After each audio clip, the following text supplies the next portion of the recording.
അപ്പോൾ എല്ലാവർക്കും ഹൃദയം നിറഞ്ഞ പുതുവത്സരാശംസകൾ. നമ്മളെല്ലാവരും ഈ 2024 പറഞ്ഞു വിട്ടല്ലേ, എന്തൊക്കെയാണ് ചെയ്തു കൂട്ടിയത് ഒന്നും അറിയത്തില്ല. 2024 ജനുവരി ന്യൂ ഇയർ ആഘോഷിച്ചത് മാത്രമേ ഓർമ്മയുള്ളൂ. ആ 11 മാസം എവിടെ പോയെന്ന് ഒരു പിടിയുമില്ല. പ്രത്യേകിച്ചൊന്നും ചെയ്തതുമില്ല. വളരെ ഫാസ്റ്റായിട്ട് പോയ പോലെയാണ് എനിക്ക് തോന്നിയിട്ടുള്ളത്. പ്രത്യേകിച്ച് ഒന്നും ചെയ്യാനില്ലായിരുന്നു. ചെയ്യാനുണ്ടായിരുന്നു, പക്ഷേ അറിയില്ല എത്ര പെട്ടെന്നാണ് പോയതെന്ന്.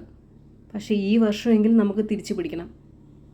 ചെയ്ത് തീർക്കാൻ പറ്റാത്തത്, ഇനിയും എനിക്ക് ചെയ്യാൻ ആഗ്രഹമുള്ളത് എല്ലാം, ബക്കറ്റ് ലിസ്റ്റിലുള്ള എല്ലാ കാര്യങ്ങളും ഈ വർഷം നമുക്ക് ചെയ്ത് തീർത്തേ പറ്റൂ. ഇഷ്ടമുള്ള ആഹാരങ്ങൾ കഴിക്കണം, ഇഷ്ടമുള്ള സ്ഥലങ്ങൾ വിസിറ്റ് ചെയ്യണം, കൂട്ടുകാരോട് സംസാരിക്കണം. അങ്ങനെ ഒരുപാട് കാര്യങ്ങൾ എഴുതി വെച്ചിട്ടുണ്ട്. ഇത് കഴിഞ്ഞ വർഷവും എഴുതി വെച്ചതാണ്. പക്ഷേ ഈ വർഷം എന്തായാലും ഒന്ന് പിടിക്കണം. 2023 എന്നെ സംബന്ധിച്ച് അടിപൊളി വർഷമായിരുന്നു. പക്ഷേ 24 നേരെ ഉൾട്ടയായി എന്ന് മാത്രം. റെസൊല്യൂഷനായിട്ട് ഇപ്രാവശ്യം എടുത്തിരിക്കുന്നത് വർക്കൗട്ട് കോൺസെൻട്രേറ്റ് ചെയ്യണം, നന്നായിട്ട് ഫുഡ് ഉണ്ടാക്കി കഴിക്കണം, ബക്കറ്റ് ലിസ്റ്റിലുള്ള പെൻഡിങ് ആയിട്ടുള്ള കാര്യങ്ങൾ ചെയ്ത് തീർക്കണം, ടൈം മാനേജ്മെൻറ്റ് ഫോക്കസ് ചെയ്യണം. അങ്ങനെ കുറേയൊക്കെ എഴുതി വെച്ചിട്ടുണ്ട്. അറിയില്ല, മടി തരല്ലേ എന്നാണ് പ്രാർത്ഥിക്കുന്നത്.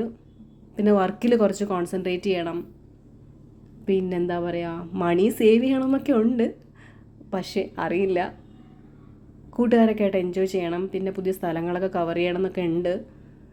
അറിയില്ല, ട്രൈ ചെയ്യാമല്ലേ, അത്യാവശ്യം നമുക്ക് ട്രൈ ചെയ്യാം.